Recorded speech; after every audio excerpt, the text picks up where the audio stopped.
menyembuh tapi jaliya Ini asa mo putai đâu ya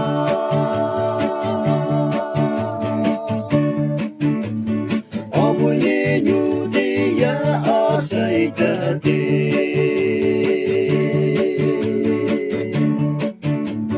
Tay đâu ya ni chapa ananga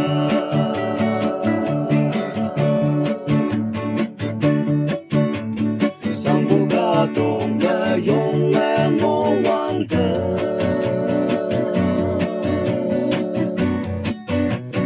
Kadang hai yang jing bang ang yang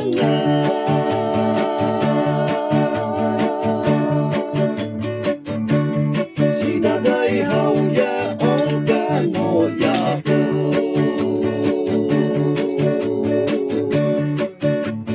Daya hai mo kai hi pa cha de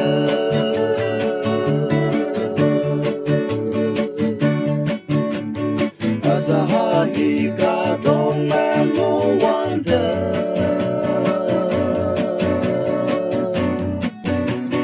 Trái cho xin thấy ya bụi ya nghĩ o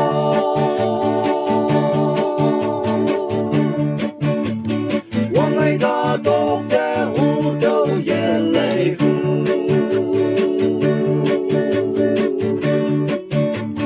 Trái lệ ya nằm kê lệ hù nằm kê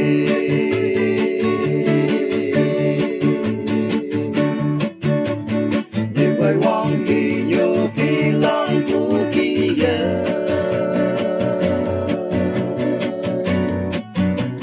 Nam si ta cha mẹ ni